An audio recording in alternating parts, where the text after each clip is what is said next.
thank you everybody for being here this evening. And I know everybody's been pretty excited about this. Can you guess which one of us is the wrestler? Yeah, okay. Coach Acie Earl has several books I didn't even know until I started talking with him over the email. He has all kinds of topics and everything relevant to sport. And his latest is Slavery in Sports. And we found out about this, and we went ahead and made sure we get him in here. So I'm not going to go through his bio because the program will be over. So I'll just let him come up here and please welcome Acie Earl.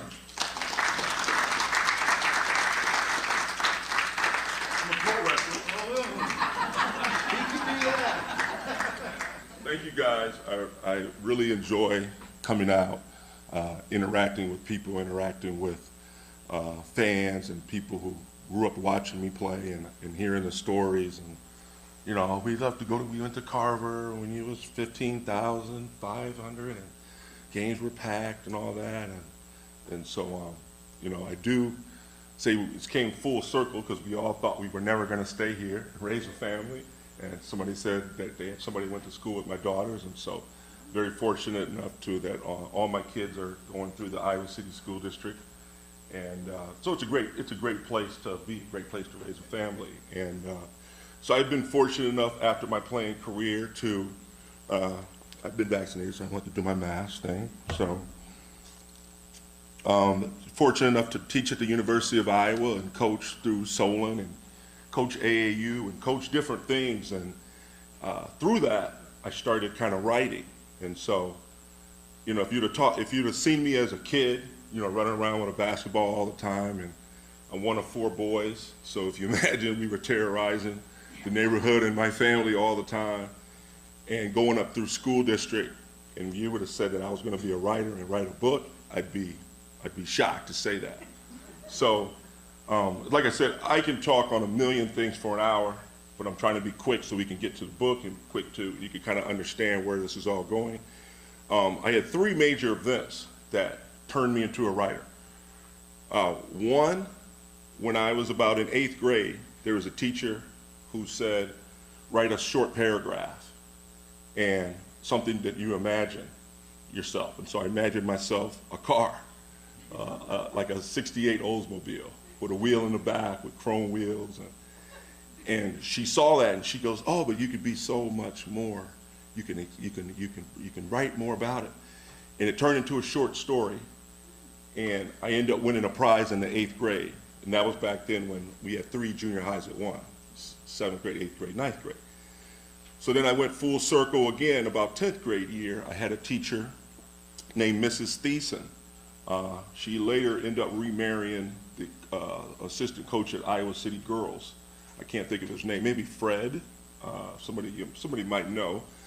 But she was an Iowa fan, and she wanted me to go to Iowa, and she said, I'm going to help you when you get to Iowa to pass rhetoric and do well in rhetoric. And so she basically was the recruiter that nobody knew about and helped me get to Iowa.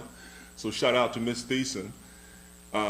And then, so she helped me write more and understand about writing, and she helped me with my ACT test and things of that nature. And then later on, when I was getting ready to play, when I was playing overseas, after my NBA career, I had 10 points before I would go back overseas every year to make sure I would make sure I had my banking, make sure I had my contract, make sure I had my house situation, make sure I had my car. And this 10 things turned into 30 over amount of time. I played overseas 8 years in 12 different countries. We just had a nice talk about a lady about where I played in France. I'm driving home from an AAU tournament. Now this is years later. I'm driving home. I still had the 30 things in my mind. I never put it to paper. I'm driving home from an AAU tournament. My oldest daughter, was in 8th grade. My phone was ringing all day in the gym. We played at McCormick Center, McCormick Place, and you could barely get a signal. So all day my phone kept ringing the same number. I was like, who is this? And I couldn't get a good reception, and finally called back, and it was Mike Gatens. And so he was like, hey, John Streif said you played overseas, you played in Russia, and you played in Poland, and you played in all these places. My son Matt's gonna go play in Ukraine, you know, and Matt's agent is BJ. So you guys don't know, but BJ Armstrong is an agent. So he said, you know, we don't know anything about this. What should we know? So from McCormick Place to Iowa City, I talked to Mike Gatens, and I gave him my 30 rules verbally. And he said, man, Acie, you should write a book.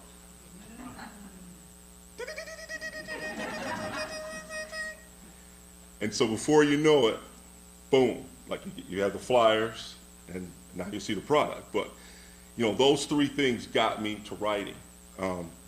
So sometimes I go by Coach Earl, sometimes I go by Professor Earl, and that's because I taught at the University of Iowa for about 7 or 8 years. I went back and got my first master's in 2008 in sports and rec, and I had a great mentor there, Dr. Mike Teague, who said, you'd be a great instructor because you get it, you have a great feel, you can command the room, you're not gonna take no BS from students. So we need you in the department. And I said, okay. So I was a teaching assistant, and they said, hey, we need you to create a coaching course. So we had a coaching course, but it wasn't certified yet through the state of Iowa. So I worked diligently to get that course certified through the state, so students who want to coach in junior high or high school can take our course, and they could be certified to coach. So when we did that, we ended up having to do 2 courses. So I ended up creating 2 courses. Now, this has gone full circle for me, right? As a professional athlete, right? I'm writing books and creating courses, right? And as you can guess, all my teammates, ex-teammates that played with me, and they're like, you're doing what? The guy who barely wanted to go to school, the guy who was always messing around at study table, the guy who was always looking for the easy way out, and now you are a college instructor, or Professor Earl, as they call me. So Professor Earl stuck with Steve Barno, great friend of mine. You see him on Big Ten Network. I did a lot of Big Ten Network things. And he kept calling me Professor Earl. I'm like, why do you call me professor? He goes, man, because you teach at a college, and you're a professor. So I said, wow, yes, I am a professor. So I started doing that, and I did that for 7 years up until COVID, you know, obviously. And so I also created a course called Agent Player Professionalism, which was a freshman seminar. So I created that course because there isn't a course where a student can take to learn how to be an agent. Okay, so let that sink in. At almost all these colleges and all these great business schools, there really isn't a course for a student to be an agent. People think you have to have an MBA.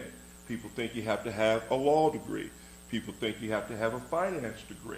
All that helps, but it doesn't help you become an agent.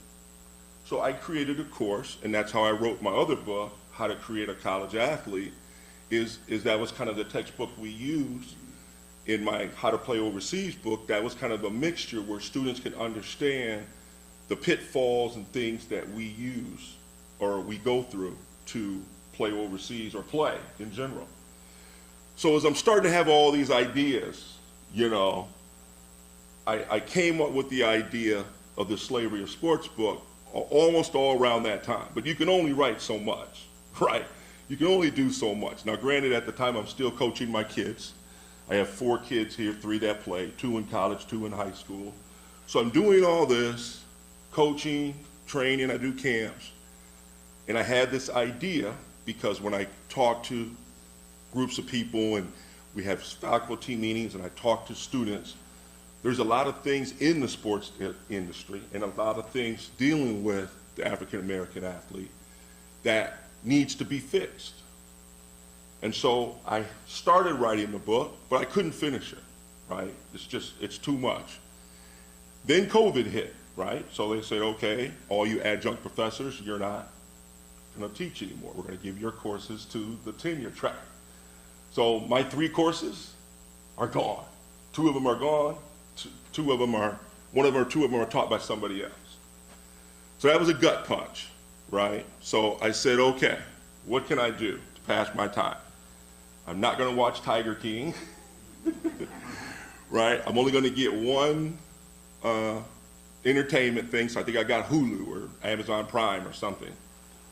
So I would, I'd go back and watch some shows, some great, some older shows. But I just wrote, and I started writing on this topic, on some of the things that I went through, some of the things I'm seeing. And it almost couldn't be the best time because it was happening in real time. Like I'd be finished and then something would happen, right? I'd be close to being finished and have to go back. And it was so many things. I think if we go through that timeline of 2020, there were so many things that were happening that you just almost had to stop, right? I mean, there'd be times, I would write till 3 or 4 in the morning and then get up the next day and 10 more things happen. And you'd be like, oh, wow, okay, where are we going with this? And so I was fortunate enough to finish it. It took me, like I said, I started about 7 or 8 years ago with my notes, right? I would have notes and I would have different things. And then as 2020 came, it just went full circle. And so this is my first speech about the book to a group of people. I've spoken to people about the book, but not about this big of a large of a people. So I guess my question was I could open it up to different topics. I can open it up to different things, or we go through the chapter list. I know Dick was very instrumental. Let's give Dick a hand because I called Dick millions of times, right, on my formatting of the book and getting everything together. And so I hope Dick has read it. Have you read some of it? Of course. Okay, great. Okay. So maybe Dick can kind of give us some spur, but I also have some cheat sheet notes as well of things that we have in the book that I can write as well. Dick, why don't you start us off with something that you thought maybe was interesting or something that we could maybe start into? Something that fascinated me about halfway through is start talking about people naming their kids. Oh yeah, the name chapter. Yeah. Okay, so what's in the name, chapter 8?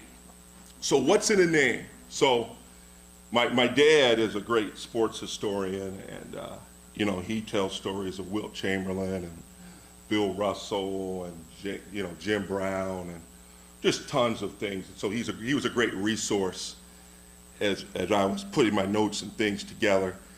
And I remember about 5 years ago we were watching SEC football, and some of the names you hear from Alabama, Auburn, Arkansas, Georgia, you're like, why would you name your kid that name? And his favorite was Ha Ha Clinton Dix, who played for LSU, which is his real name, Ha Ha Clinton Dix. And sometimes if you watch it long enough, you'll hear why they named it. What was it?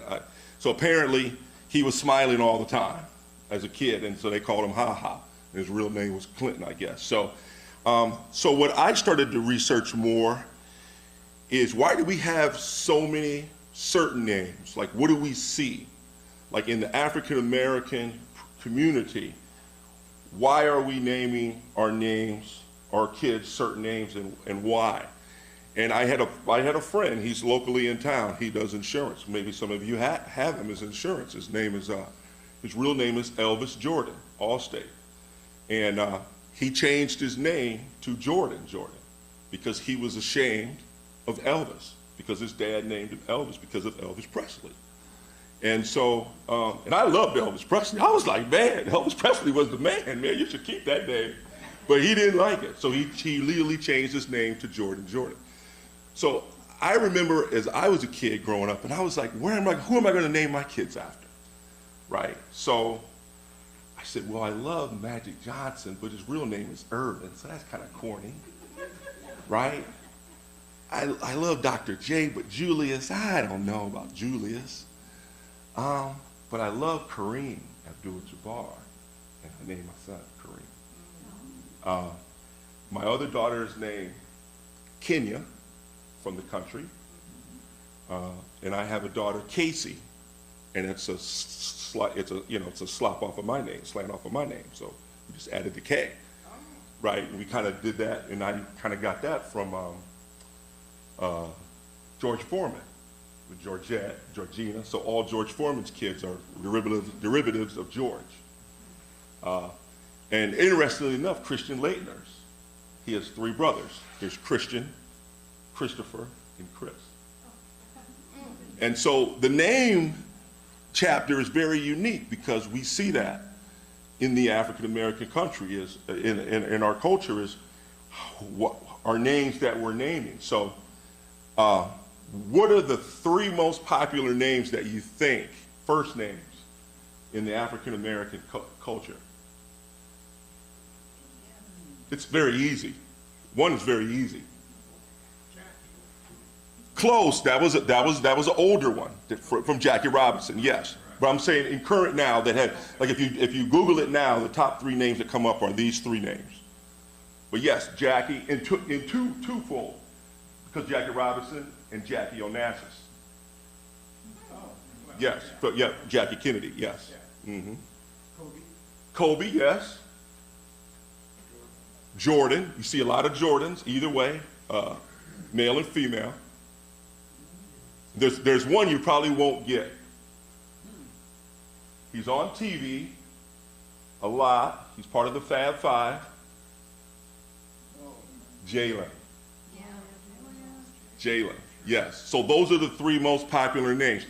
But if you watch a football game on any day, you're going to hear this name from a basketball player.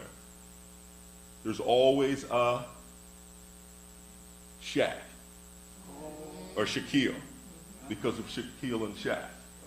Right. So I also found it very interesting in doing research.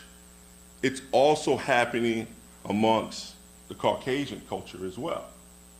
They're naming Jordans, Jalen's, and who's the boxer? Who's from England? Tyson Fury, named after Mike Tyson. Right. So that's a very unique chapter. We know from research,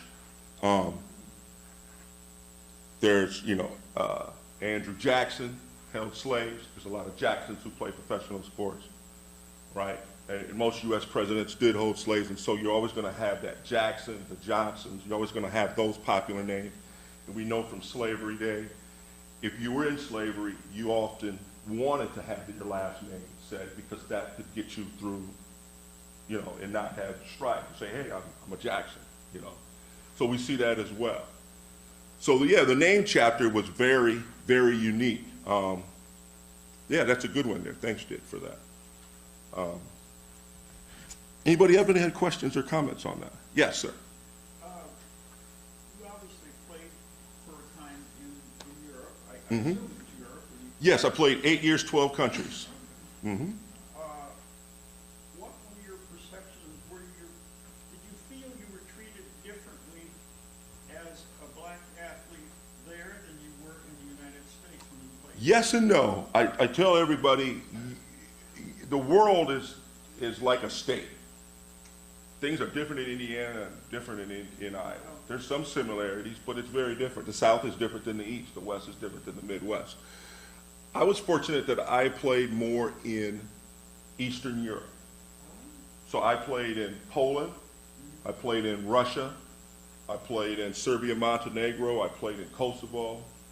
So I played in more of those countries. I didn't play a lot in Western Europe, and that's because once an American player gets a reputation that he can kind of make it in that culture, they pay him to stay. So, imagine playing in Kosovo. Okay, I could talk an hour on Kosovo alone. All right, so people may not know where Kosovo is. That is where Slobodan Milosevic was ethnic cleansing, and so that's a war-torn place. I mean, it was bad. So if I can make it over there, I can make it anywhere.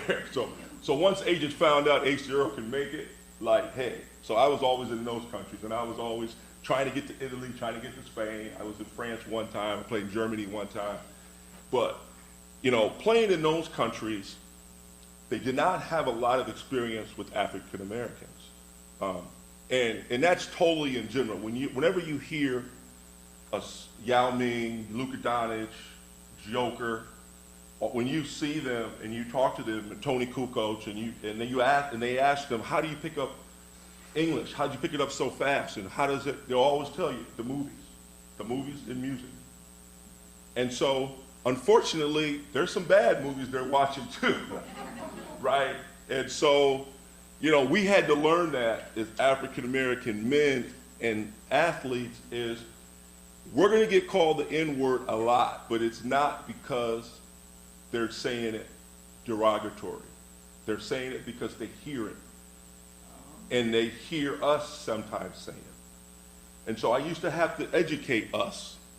And that was part of on my 30 rules is how we talk amongst ourselves. We have to be careful what we're saying because they're like this, like watching it. And we got to be so good at it, we would talk kind of in our own dialect a little bit when we didn't want them to kind of understand what we're saying, right? And where did we pick that up from? We picked that up from slavery, right? So my mom talks Pig Latin, or she talks Pig Latin, right? What was Pig Latin from? That was the language that slaves talk amongst themselves when they didn't want people to know what they were saying. So we had to be very careful about how we dressed, what we did, what we said, because they were picking up on that. And so, to your question, I felt, since I was one of the older guys and first guys over there coming from the NBA, I was more the ambassador for our guys. So whenever we were together, it was me and everybody else. And I'd be like, hey, we can't do that today over here. We can't do that tonight. We need to do this. We need to be careful. We need to do this. See these guys over here. See these girls over here. You see these are taxi people. We need to be careful what we're doing because if we're not careful, something is going to happen. Now, I played in the NBA when there was a shootout in Turkey. There was a guy, Dallas Commangees, who got shot. Him and Anthony Mason from the New York Knicks got shot in Turkey. And because they're messing around, acting like they're in America, in a club, talking crazy. But you got to realize if you're out in a club in an Eastern Bloc country, there's mafia influence there every time. Okay, and I played for 2 mafia coaches or owners. Okay, one of them had a bodyguard of 4 guys around him all the time. Whenever we went to go see him, it was like the movies where the 2 guys are playing checkers, and they all got gun holsters. And when you come up, they look at you, and then you pat down, then we go in the office, and then the owner signs a contract, gives us the money, and we go home. I mean, yeah, that's how it was. Yeah, I actually got traded from one mafia team to another. Yeah, so it was, yeah, that was a thing. But yeah, so, we had to be careful, but mostly we were treated with respect most of the time because they knew where we came from. They knew we were Americans. They knew we were ex-players. And there really isn't a scene of like gangs and stuff like that, right? There's mafia, but there's not really gangs. So they didn't really fear us. They were very inquisitive on us, on what we believed, what we thought, and later on I had to tell our players like that, hey, they just want to ask you questions and be around. They just want to see what you're about. Like, so don't give them a negative, and that's, like I said, that's in my How to Play Overseas book. Yeah, great question. Yeah, anybody else? So I can kind of go down. So going back to the book, there's a few points that changed our perception of the black athlete. And I think one of the most, and some of you guys are probably around, in 1948, the Harlem Globetrotters beat the Minneapolis Lakers for the World Championship. Now the Harlem Globetrotters, of course, was an all-black team from Harlem.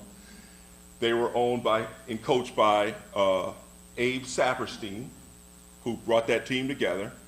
And they were actually the only avenue for African Americans to play professional sports. There was no African Americans playing professional sports at the time. Once they beat that Minneapolis team with George Mikan, that was the world champion at the time, the NBA champion. Once that happened, they integrated black players, right? All back, went out and got players, and then it kind of spurred on from there. So that was a very interesting moment for black athletes. Just like the college game, I can't remember what year it was exactly. It was the year where Texas Western, which is now Texas Southern, beat Kentucky with Adolph Rupp was the coach. He was known to be a racist coach. There's a lot of stories that come out of that because Pat Riley was on that team. And so Pat Riley, if you ever listen to Pat Riley, he tells a lot of great stories about that team. And after they lost, Adolph Rupp says, we need black players. And that happened. Also, I believe, I don't have the year, some of you guys might remember the year that USC beat Alabama in football at Alabama. Anybody remember that year?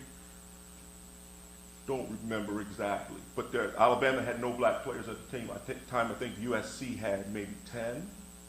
There was a guy who was a freshman on USC who had 5 touchdowns that game.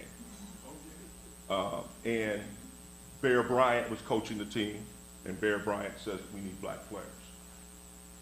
And so those were the 3, I think, momentous occasions as far as the black athlete that really started integration, right? And so the integration goes, and then obviously the Jackie Robinson, but the integration doesn't necessarily mean the inclusion, right? And so one of my greatest stories, and I think I put it in the book, I don't know what chapter I put it in, but I believe it was 1968, the All-Star game, the NBA All-Star game was going to be televised on TV for the first time.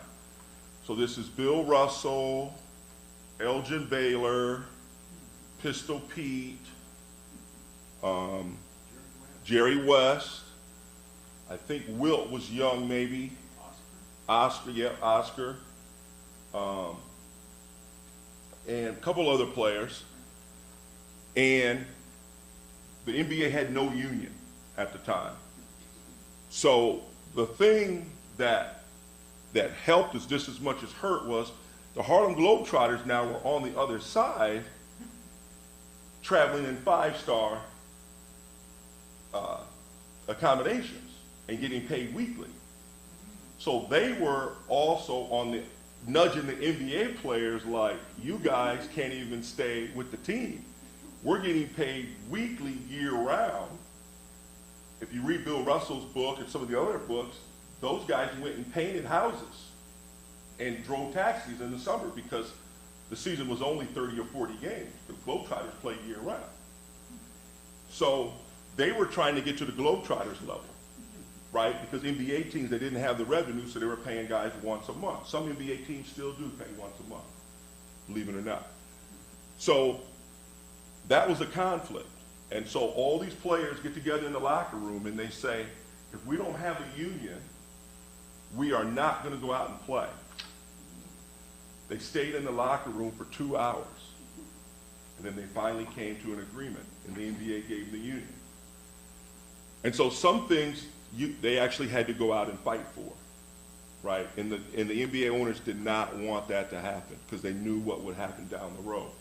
So also I wrote in the book is the difference of the 4 sports, 4 or 5 major sports. So you have Major League Baseball, you have NBA basketball, NFL football, National Hockey League, and then you could probably say 5th, you get NASCAR or golf. So what is the worst sport, do you think, for an African American to play as far as benefits, contracts? Hockey. NFL football. They have the worst union. They have the worst medical benefits. That's why you see all the class action lawsuits. They have the worst retirement plan. And partially the reason why I know because I have a cousin who played NFL football. His name was Glenn Earl. He played at Notre Dame. And he tells me some horror stories sometimes about, because he's injured. He got injured playing.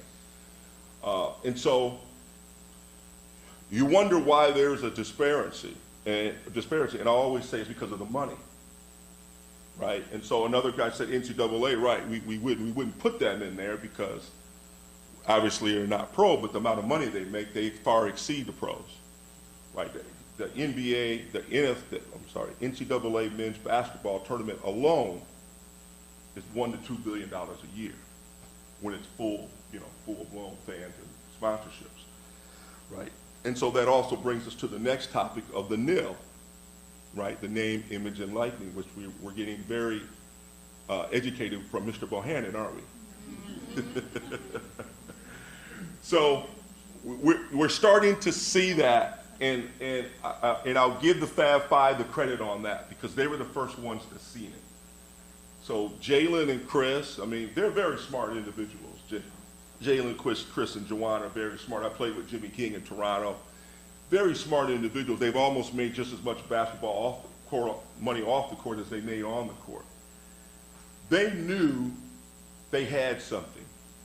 So they'd all get together and say, this year we're going to wear long shorts. They wore long shorts, and Nike was selling them out, couldn't sell enough, right? The next year, they say, we're going to shave our heads. They shaved their heads. The year after that, they wore black socks. Then they wore black shoes. Nike came out with black socks and black shoes. They couldn't see a dime of it. Now imagine in 10 years, 5 years, 2 years, if NIL was there, how much money would they make, right? So people always say, and I get this, and I'm not going to debate because I'm not here to debate this. People say, well, Coach Earl, Professor Earl, Acie, you guys are getting a scholarship. And sure, but I think that's a old, dated monetary transaction, right? A scholarship is great. Don't get me wrong. I would love for my kid to get a scholarship somewhere and anybody else to benefit from that. But the amount of money and the income that's being generated, there should be something else, right? It should not just be a scholarship. A scholarship is 80 years ago, 100 years ago. That's the transaction from then. Because there wasn't TV, there wasn't ticket revenue, there wasn't sponsorships, there wasn't car dealerships, there wasn't streaming, there wasn't ESPN, there wasn't all this stuff, right? I mean, I tell people all the time, Big Ten Network pays each school $62 million a year. That's just the Big Ten Network, okay? So there should be something more than a scholarship. So we say, okay, Coach Earl, okay, give me an example. And I say, okay, if you would have told Zion Williamson last year at Duke, before he went to Duke, he'll give you $1 million to play for Duke or play for the NCAA tournament or 1 year of scholarship, what would he choose? Right, and who wouldn't? Right? So people say, well, Coach Earl, how do you quantify, the slavery and the sports and all this? And I say, well, first of all, I'm not talking about real slavery, right? We're throwing that out the book, right? You can't equate this to what happened then. We're talking about monetary-wise, right? So we're talking about if somebody holds your rights. Now, you all probably all worked in some fashion. Were you ever drafted? No. So we in the 5 major sports are drafted. The draft is unconstitutional in the workplace. We know that. It breaks Sherman antitrust laws. In order for that to happen, you have to sign off on that. The two entities have to sign off to make that true, right? And every other year, they have collective bargaining where they say, are we going to keep the draft? So some of you remember, the NBA draft used to be 8, 9, 10 rounds, just like the NFL draft was. The NFL draft now is shortened down to, what, 6 rounds? I think it used to be 10, 12, right? Major League Baseball draft used to be 12 rounds, 15 rounds, something like that. I think that's shortened down now. Every year they're shortening down. Why are they shortening down? Because it's good for the player to pick where he wants to play, right? Why get drafted by a team who has 4 or 5 quarterbacks already, right? You can't go make a living, right? They own your rights. So we equate that part of owning the person's rights right? And limiting their place to go get a job. Now that's the hard part about where this all fits in. Because you say, okay, Coach Earl, but if we don't have a draft, then everybody goes to all the rich teams. And then the small teams can't get any players. Well, is that true? Does Major League Baseball have a salary cap?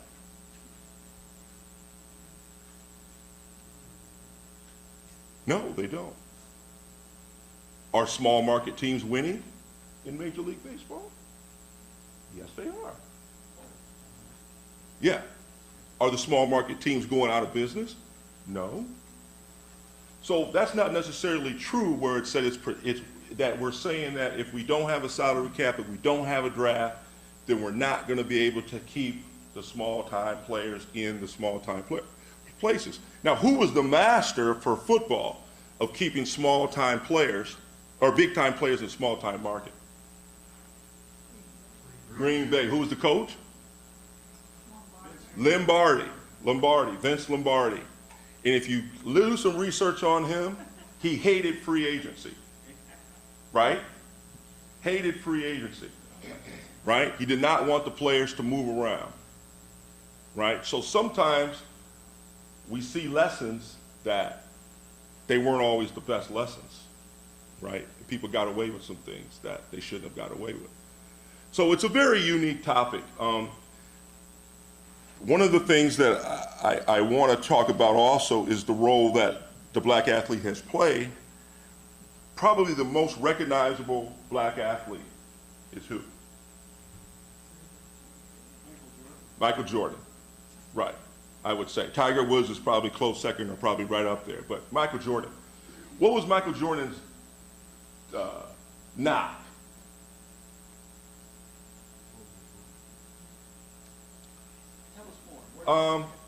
Like if you had to say in the role of the black athlete, what did Michael Jordan do or not do? Like you know, he gets strife for what? Like not standing up for the players, not standing up for the culture, not standing up for African Americans, right? That's kind of what and his favorite quote was, Republicans sell shoes, buy shoes too, right? And so you look where we came from Michael Jordan, right? It's one of the reasons why somebody commented on my fabulous shoes. I like to buy player signature shoes because it shows how far we've become, because Michael was the first one to do it. And he taught everybody else how to do it. So these are Damian Lillard's, Dame Dash's. Damian Lillard plays for Portland. Dame Dash is his nickname. So I just order random shoes from different players just to show support. But, you know, we've gone from MJ to LeBron to the WNBA players who actually helped swing the Senate, right? So I put that in the book. At the time before the WNBA players got on board with that representative, senator, the other person was $14 million below funding that the other guy had, or the other lady had. She was the co-owner of the Dream. When they got on board, that guy ended up raising $30 million more. So they actually swung the Senate. Right. So we are now starting to see our power of what we're capable of doing positively, right? Where other sports are jumping on board. So think about the Black Lives Matter. How many games Major League Baseball postponed, right? Which is a predominantly white sport or Latin sport. How many games did European soccer postpone? Now that shocked me. When Manchester United and all of them say we're not playing, they come out with Black Lives Matter. I'm like, oh, okay. Okay. So we came a long way, and I think it's also because of their personalities. You guys are remember Kareem Abdul-Jabbar and Bill Russell. I mean, they were great ambassadors as well, but You know, I love Kareem to death, but he doesn't have the charisma. Right? Bill Russell, he didn't sometimes have the charisma. Wilt Chamberlain really didn't do too much. Right? But see how far the black athlete has now swung. You know, everybody thought Colin Kaepernick was doing the wrong thing. And now we all kind of see that, wow, he did kind of know something there that was going on there, right? And then we kind of got it all twisted around about what he was kneeling for and who he was disrespecting and all these things. And, you know, and I have nothing against the flag, nothing against the military or anything like that. But, you know, I think most of us can agree here, it wasn't about all that, right? But it got misconstrued as that, right? Because sometimes the messenger can be the worst person distributing the message, right? Sometimes you need a great messenger to distribute the message. Not everybody can distribute the message, right? We know LeBron is great at distributing the message. We know Shanae Abumake and Candace Parker are great at giving the message. But sometimes we don't need such and such to distribute the message, right? You just got to sit back and play. And I think we're finding that out as the black athlete, right? I think we're finding that out. So, you know, I love what MJ, and MJ is kind of getting it now. Like, he's giving out more money now than he ever did, right? We don't hear about it, but he's, you know, he's gave $40 million to something else in Charlotte, like a homeless shelter, you know, and I think he's getting it. And I think that's just the power on sports of the role of the black athlete.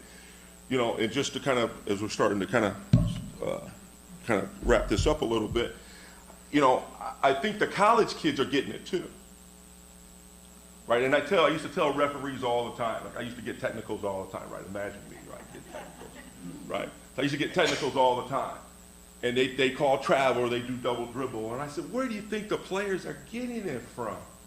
They're watching what they see on TV. If a guy takes 3 steps there, they're going to take 3 steps. If the players step back, they're going to step back. I said the girls too. The girls are watching the boys. So I said, referee, did you ever watch a college game this week? Who'd you watch? Oh, I didn't watch a college game. Well, then if you're not watching a college program, how are you going to ref the game, right? So as we start to see the college kids, they're looking at LeBron. They're looking at Candace Parker. And they say, you know what, we're going to stand up for ourselves. And so what I liked is the college kids stood up and said, you know what, we don't want some of these buildings to be named after Confederate generals, right? We saw that in, I think, Tennessee, Arkansas, I think. We saw that at Texas. And then we said, you know, we have a lot of players we're transferring. We saw the guy from Penn State, and they stood up. And it's sad to say we're still having a problem that college coaches aren't getting it, you know. And I was very shocked to see McDermott, who's an Iowa guy. His son played at Creighton, and he played at Ames, won a championship with Harrison Barnes, to say, hey, we can't leave the plantation. So this was his quote, right, to the players after the game. They lost a tough game, and he tells the players in the locker room, hey, we got to stay motivated. We can't leave the plantation. What did Coach say again? And he said, well, I didn't know really what that meant, right? And then the guy from Penn State, hey, I'm going to help you loosen that noose on your neck. That guy transferred to Nebraska, right? We saw Coach Doyle at Iowa, right? And I tell people all the time, I said, let's think about this now. The main guy who complained, left Iowa, went to a Florida school or a Southern school in Georgia, and then got his law degree and stopped playing football. Now, if something didn't happen, that's kind of a far stretch, right? Somebody to say, something happened, I was playing football here at Iowa, I'm going to transfer to a small school, play 1 more year, then I'm going to go get my law degree and help players. I think something might have happened. Right? We see that, and we saw Bill Finley at Iowa State. He had some issues. We saw the Duke or Kentucky girls women's program. They had some issues. So we're starting to see the players, college players, and that's what's great to me, is they understand their power now. Right, is we're saying we're not going to stand for that. You know, one of the worst stories I ever heard was, well, a couple of them. A couple years ago, Glenn Worley, who played here at Iowa, he went to West. Glenn, I think, has the distinction to play for 3 Iowa coaches. I think he played for Coach Davis, Dr. Tom, and Licklider, or Alford. Alford, yes. He played for. So one time they lost at Northwestern. You guys probably remember that game because it's the first time Iowa ever lost at Northwestern, which is a no-no, right? That's a huge no-no.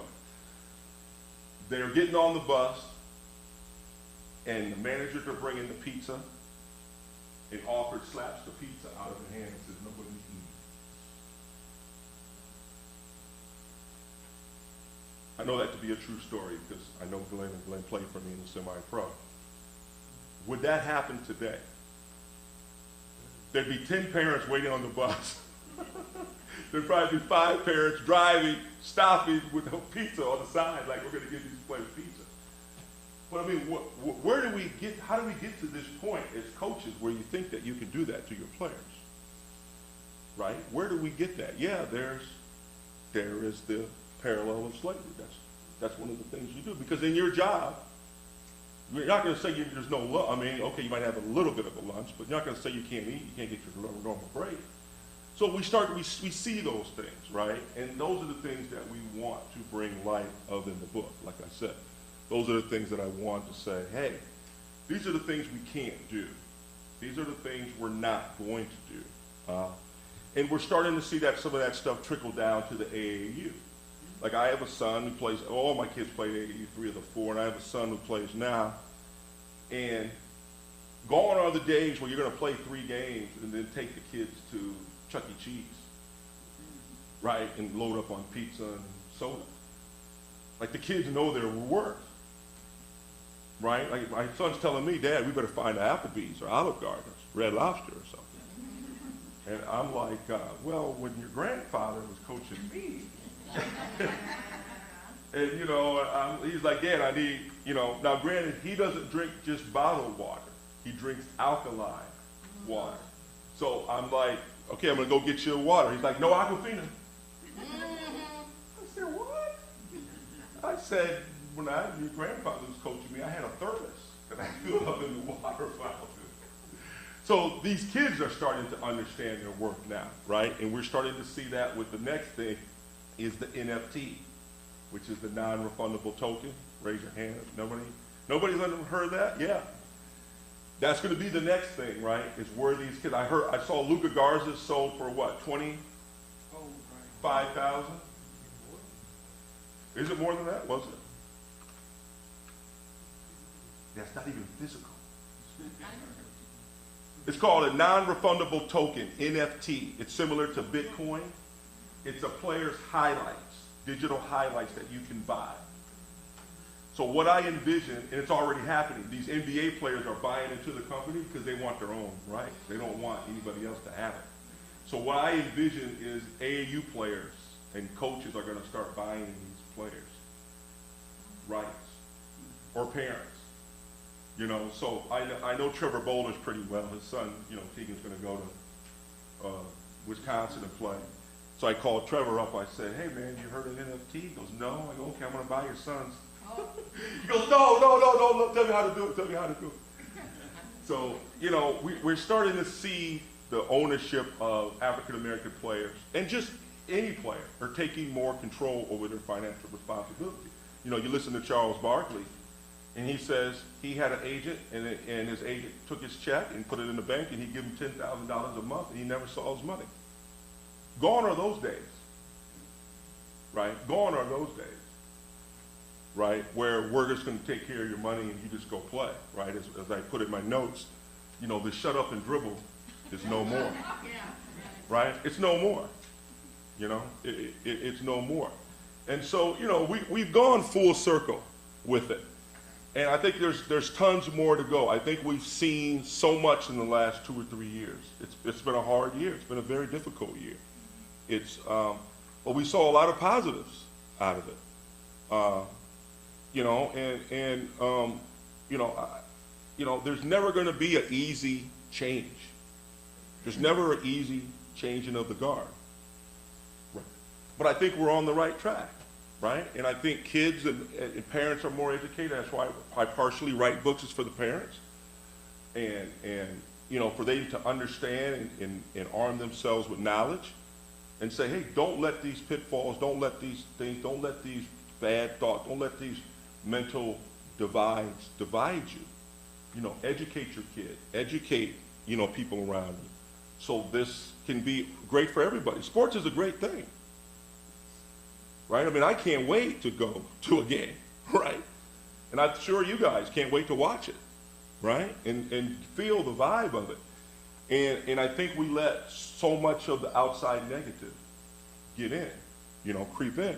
And I think we've just, you know, we've got to a point where things had to change, things are going to change. And I look forward to seeing what Mr. Bohannon has in store. I just tell him, hey man, just pay for the parking. I said, do like Roy Marvel. Roy Marvel was taught me, that's what he did. Roy Marvel is a funny story. So Roy would park anywhere on campus. He'd park on the sidewalk, he'd park on the library, he'd park on the Union, he'd park in loading docks. And I'd be like, we'd be like, Roy, what are you doing? He's like, oh man, don't worry, man. You know, you always get a guy over there tickets. You give people the tickets. So when he left, that's where I straight Roy and I said, hey, Roy's gone. I'm the ticket guy now. So, you ever need any tickets, call me. So I said, I tweeted Bohannon. I said, hey man, is anybody giving the ticket people tickets? And so he didn't respond, but I don't know, maybe he has by now. But, so yeah, any questions? Yeah, I want to give just a few minutes for questions. Yes, sir. The transfer portal, is that helping? Well, I think the transfer portal is Maybe showing you light. don't even know what it is. Oh yeah. So transfer portal is, okay, it used to be if you wanted to transfer, you had to do it kind of secretly. It was kind of a really bad, messy situation. And players never really transferred because you have to sit out a year of eligibility. You sit out, you don't lose a year, you come back 2 years later with the same eligibility as you left. So now the NCAA, because of COVID, anybody can transfer because we don't want to hear all these excuses. So we're just going to make anybody eligible, immediately eligible if you want to transfer. You don't have to give a reason. You don't have to do anything. So if 2,000 kids are in the transfer portal, that's about what it is now. A third of college players are in the transfer portal. That tells me there's a problem, right? It tells me that kids are going to schools and being told and sold something else, which we always knew was the case, right? As soon as you get them on campus, now you're an MF or an SOB, right? Before, hey, you're the greatest thing coming, right? So that's the overwhelming problem to me, is if you have 2,000 kids in the transfer portal, a third of players, that means there's issues everywhere. That kids they don't feel that they should be there, right? So I don't know what's going to happen next year. I think the NCAA's got to look at that. But that's a problem. Yeah. Anybody over here? I feel you guys have been left out of here. Do you feel like you were not treated correctly when you were there? There were times, yeah, but that's, you know, I tell people that's part of what we signed up for, in a way, right? We signed up to go play. We signed up we knew we weren't going to be with our families on Christmas or Thanksgiving. We knew we had to work harder summer jobs with longer hours because we couldn't work in the season. You sign up for this. We knew what I was doing. It's not like I got on campus and somebody told me, okay, now you're not going to eat, okay? Like, there were times when we knew certain things. So yeah, we had practices that were 3, 4, 5 hours long and double days and all this stuff. But, I mean, it also got me to the point I am today. So I'm somewhat, I have a lot of gratitude. But yeah, there were things that could have been different. I think we can all look at every relationship we hold with our kids, with our marriages, with significant others, with our jobs that we could have done something differently? Yes. So, I mean, I played, you know, Coach Pearl, Bruce Pearl recruited me. He was my assistant at Iowa. We all know how fiery Bruce Pearl is, right? We all know he's not ashamed to walk the line. Okay, so yeah, there were some times when we got into it, right? And some things that he said to me and I said to him that we probably shouldn't have. You know, but I love him today. You know, he pushed me to be the player I was today. You know, people fail to realize I redshirted my first year. I was not good enough to play. Now, I could have left, went to a smaller school, gave up, or I could have stayed. And I stayed and worked through it. You know, and Bruce Pearl was a very vital part of that. That shows your work ethic, though. Yeah, he's also a big SOB, too. Oh, but you have good work. You're not an Auburn. No, I love, wherever Bruce is, I love. Yeah, I took my daughter to Tennessee when he was there to work the camp. I was fortunate to work 2 years before Pat Summit passed away. And I worked Bruce's camp there, and I told my daughter. So of course he was saying some stuff to Kenya, like, "Oh, your dad this, your dad that." So that was fun. Yes, sir. How does your overseas basketball affect your family life? I have an older stepdaughter that we're not close with. That's one of the reasons why I end up coming home early, because she was young, grade school age when I was there. My oldest biological daughter was just being born, and I tore my Achilles in 2004. I think she was about 4 or 5, and that was the blessing in disguise, because I taught her basketball as I was rehabbing. So if I wouldn't have torn my Achilles, I wouldn't have been able to coach her. So I was figuring out at about 32 to 34, I wasn't going to play much longer. I knew it was a strain going back and forth overseas, and I came home, and that was, you know it's time as a professional athlete. I think most of us know in our time when we've done stuff, you know when it's time. The games were fun, the practices were hard, there was just too much BS going back and forth. And, my daughter Casey, I'll tell you the story. I flew home for her cesarean, I flew back. I wasn't in the United States for longer than 32 hours. Yeah, and the team gave me 3 cell phones because they didn't think I was coming back. So I always told my kids I was going to be there for your birth. So even in China, when Kenya was born, I stayed an extra. She was born in September. I did not go back overseas till she was born. And so I told all my kids that if I'm playing, I'm going to stay here till you're born. And so that morning I flew out from Kosovo, then I flew to Amsterdam, and then Amsterdam to Chicago, Cedar Rapids. The next day we had the cesarean. I got on the plane back, and I was back and I played. I think she was born on a Wednesday or Thursday, and I practiced on Friday and played on Saturday. Yeah. I think I had her, and then you, I think. I thought somebody was right here. No? Okay, go ahead, sir. Did they have mandatory tutoring when you were in college? If you did not have a 2.0 or 2.3 or something like that, so, I like my free time. I didn't want to be in the back then it was in the dining hall. So you had to eat and then come back to the dining hall. And I think I was there like 2 semesters, and I was like, I'm not doing this anymore. So I was like, I'm getting my grades together and graduating, and I'm not playing around. Yeah, this is just too much, right? Yeah. Yes, sir. Yeah, you said 2000 in the transfer portal. Is Yes. that college basketball only I think college basketball and football. and football? Yes, and women's basketball. And women's basketball? Yes. And, well, that doesn't seem like a lot for you. Well, it's more than normal. So it's normally 700.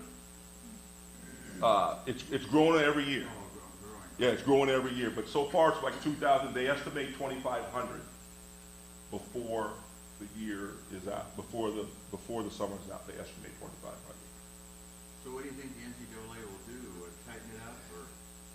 I It seems pretty easy now to just jump out. Yeah, it's kids that are having, the problem that I don't like about it is, say you're a kid who went to a smaller school, we're seeing that. A kid who averages 20 points at a small school, and then they can go to a big school. Without the small school, you would have never got to the big school. right? We know most kids improve. So it should be something against that, because now you're hurting the smaller schools, right? And so like for instance, Kentucky, they're getting one of our guys who would have never gone to Kentucky in the first place, right? So, and it's going both ways. I've seen a Carolina player transfer to Arkansas.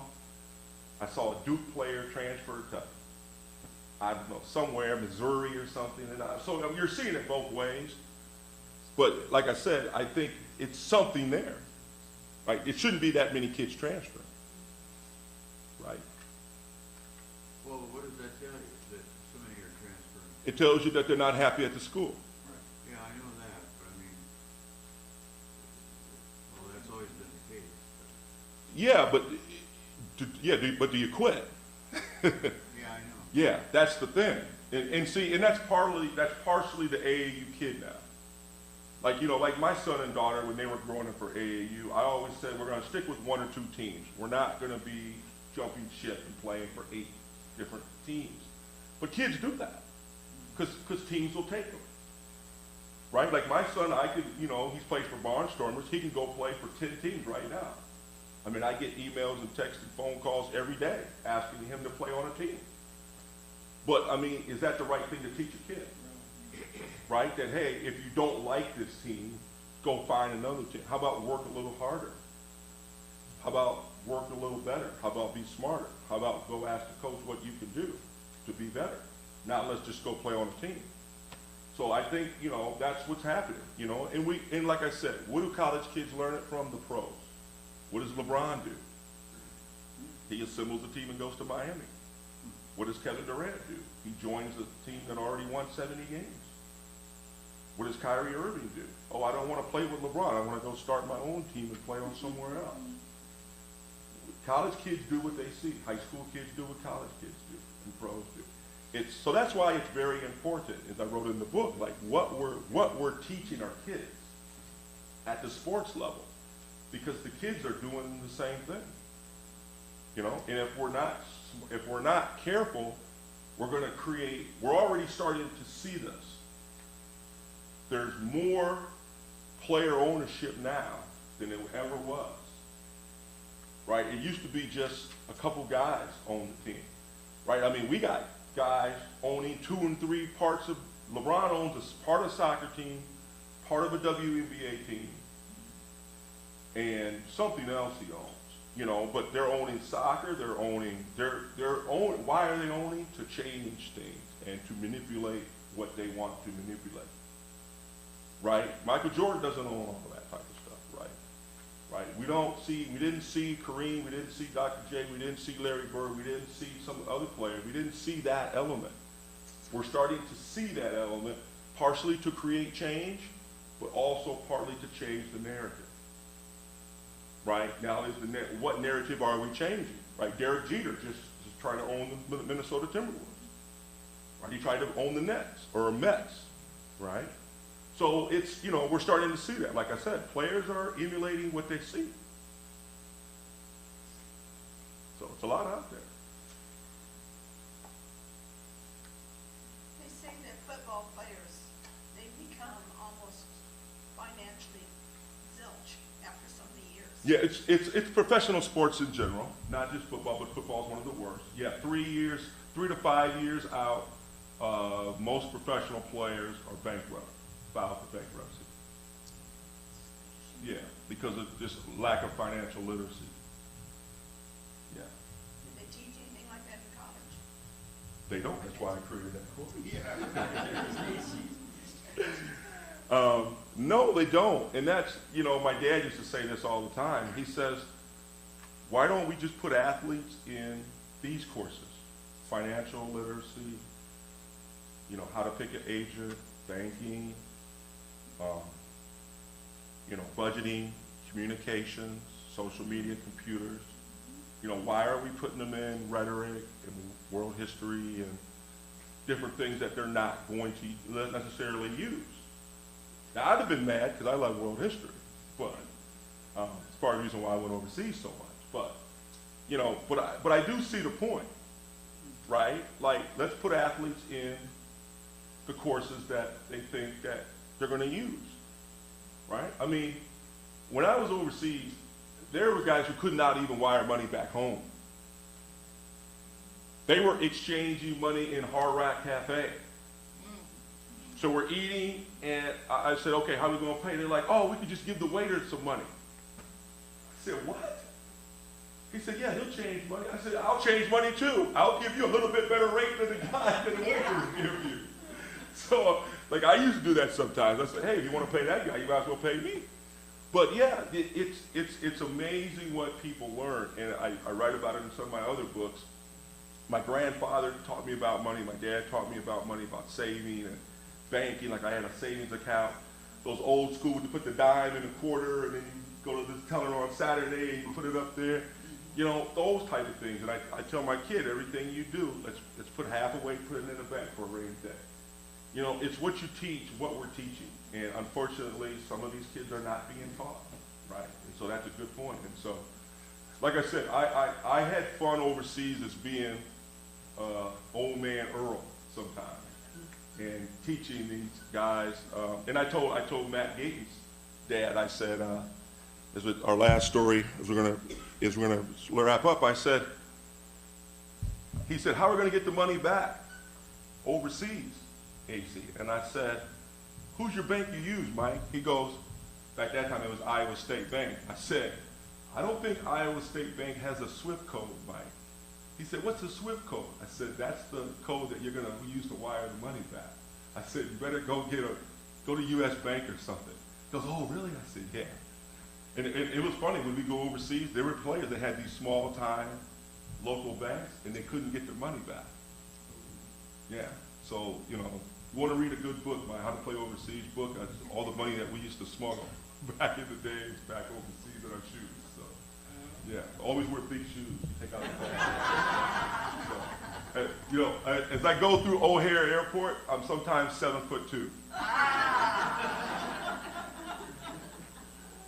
Only hundreds though. You know, 20s make you 7'4". Thank you. Well, you guys have been great.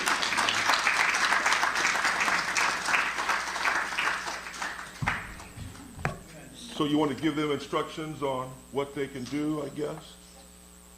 So I don't violate any rules. Acie does have some books over here, so if anybody would like to purchase it, you can purchase here, or else we'll write it down. And yep, you can take it and pay later. You guys are a great crowd, so I know I can trust you, right? You guys wouldn't swindle an athlete, would you? You know where we live. Right, that is true, right.